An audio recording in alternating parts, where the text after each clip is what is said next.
quand on parle de hors-parc, je crois que tous les usagers de la route sont interpellés. Sinon, si vous voulez qu'on parle de hors-parc, il y a un manque d'accompagnement de l'administration. Quand nous parlons de l'administration, c'est la mairie, c'est peut-être le gouvernement. Et nous, en tant qu'acteurs, on essaie de faire avec ce que nous avons. D'abord, on n'a pas assez de sites ou de parcs dans le pays. Et dans les zones où l'activité se mène normalement, nous avons les trottoirs devant les maisons, devant les terre-pleins centraux, sur les terre-pleins centraux et tout comme un parc, ce qui est anormal. De l'autre côté, en tant que structure fêtière de ce secteur, nous nous organisons à organiser cette affaire-là avec nos mandants, avec nos collaborateurs, avec nos partenaires. Et on est allé jusqu'à commencer par créer des sites privés dans les communes pour pouvoir désengorger en général les communes, les voies. Mais nous constatons que physiquement, l'administration n'accompagne pas. Quand nous parlons de l'administration, il y a les mairies, il y a la police républicaine. D'abord, on a même l'impression qu'il y a une complicité qui ne dit pas son nom avec les structures syndicaux existants déjà sur le terrain entre-temps et une complicité entre les usagers aussi, une complicité entre les acteurs aussi. Et nous avons fait de notre mieux pour voir comment est-ce qu'il faut faire exactement pour pouvoir finir avec cela. Et je crois qu'il faut l'implication directe du gouvernement. Parce que en laissant les choses à la décentralisation, à la mairie, au maire et tout, c'est vrai qu'ils ont la volonté de faire. Mais ils n'ont pas les moyens, ils n'ont pas les tactiques, ils n'ont pas le savoir-faire pour pouvoir faire partie des vieilles pratiques comme le hors-parc, comme le stationnement anarchique, comme ce que nous appelons communément les racoleurs. C'est des choses qui existaient dans notre pays depuis des décennies. Et il faut avoir un plan d'action, il faut avoir un projet, il faut avoir une manière de faire pour pouvoir non seulement amener les gens du monde informel au formel et les orienter, les organiser, et les occuper. Parce qu'après tout, ils sont tous des Béninois. Tous ceux qui organisent cela, c'est les Béninois, c'est les citoyens lambda, les conducteurs, les chargeurs, qu'on appelle aujourd'hui les guides voyageurs, et même les usagers, je veux dire, les voyageurs, la population en général. Et nous sommes en train de réfléchir avec une partie de l'administration en ce sens jusqu'au point où il faut même voter une loi à l'Assemblée qu'il y a une date qui est devant nous. Après cette date, je crois que, et après savoir mis certaines choses sur point, je veux parler des sites de regroupement de passagers dans les communes. Je crois que quand on voit quelqu'un en train de faire hors-parc, au lieu d'attaquer le conducteur, on verbalise non seulement le conducteur, le propriétaire du véhicule et le soi-disant guide ou racoleur et même le passager qui laisse la gare routière ou le site de regroupement de passagers, de chargement et de déchargement qui viennent se faire embarquer au bord de la voie. Peut-être que c'est notre quotidien et au Bénin ici, bon, c'est faisable, il n'y a pas de problème.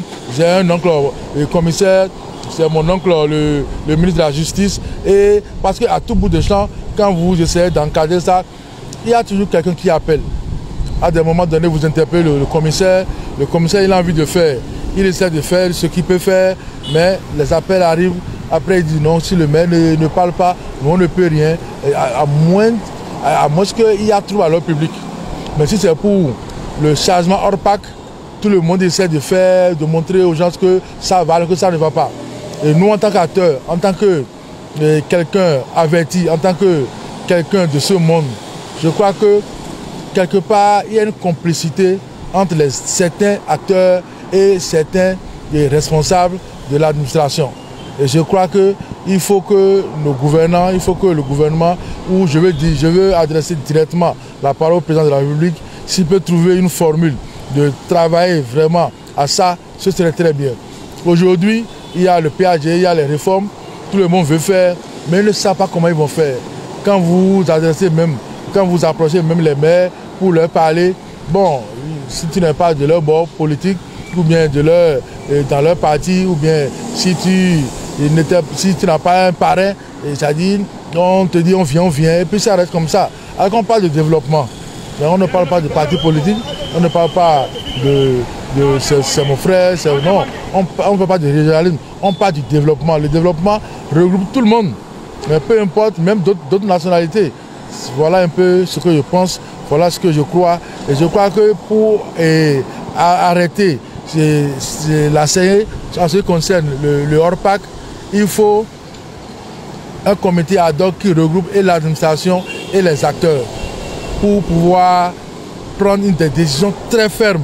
Sinon, toutes les fois, le maire se lève ou le préfet se lève. D'abord, le préfet a essayé tellement d'arrêter par rapport à ça.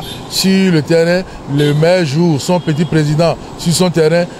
Soit les conducteurs qui organisent cela, ils sont en partie ses mandats, ou bien ceux qui l'aident à faire la campagne. D'autres sont sa famille, d'autres sont les parents de son frère. Et tout est mélangé.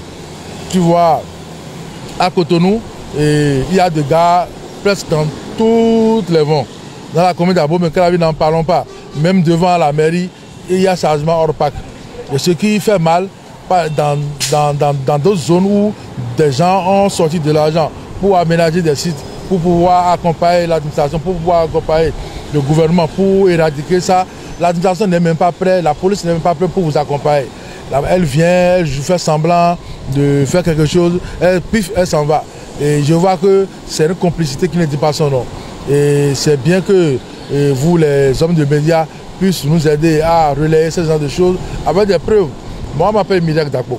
Je suis le président de la fédéralité et tout ce que je suis en train de vous dire, j'ai les preuves de cela, j'ai des photos, j'ai des vidéos, j'ai des audios, j'ai des personnes en ressources. Moi-même, je suis acteur de ce monde depuis des années. Donc je sais de quoi je parle et je sais de ce dont je parle et je sais comment aussi il faut faire pour arrêter cela.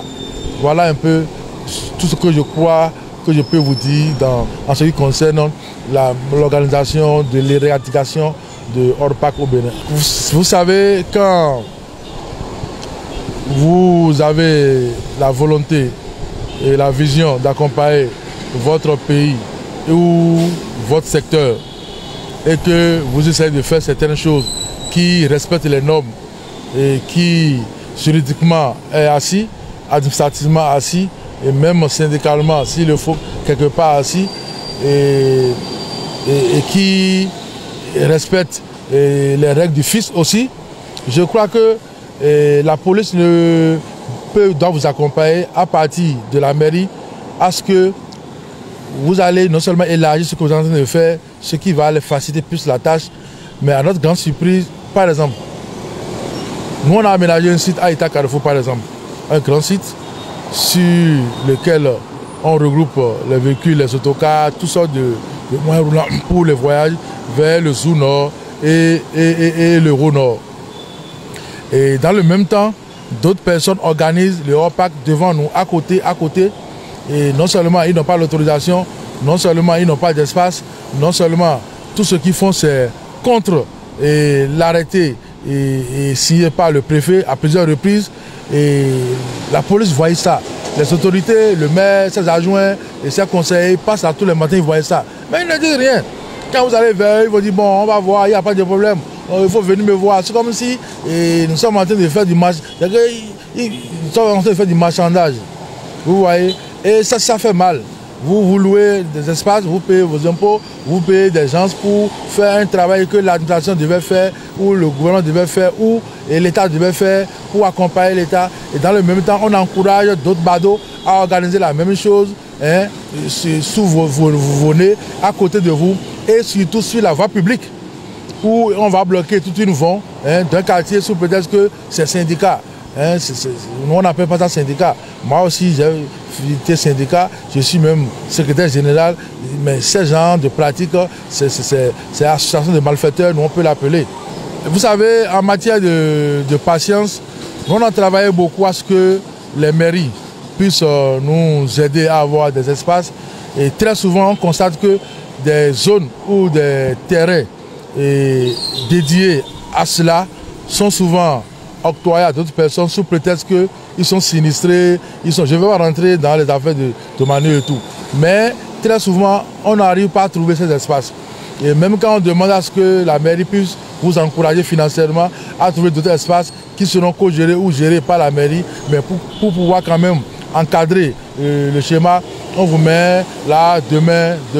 Si je commence pas à vous montrer des documents adressés au maire en République du Bénin depuis 2006 jusqu'à aujourd'hui, vous regardez, hein, depuis 2006 jusqu'à aujourd'hui, vous allez dire, mais on dirait que si vous ne voyez pas le cachet de réception de ces communes là-dessus, vous direz que c'est un montage. Alors que les cachets sont là, ceux qui ont réceptionné sont là avec leur numéro, avec leur signature, avec les cachets des communes. Donc quand vous n'allez pas vers ces gens avec peut-être ce qu'on a l'habitude de dire dans notre jargon, il faut mettre de la pierre, c'est comme si nous sommes en train de faire de la fraude ou bien je ne sais pas, personne ne veut vous accompagner.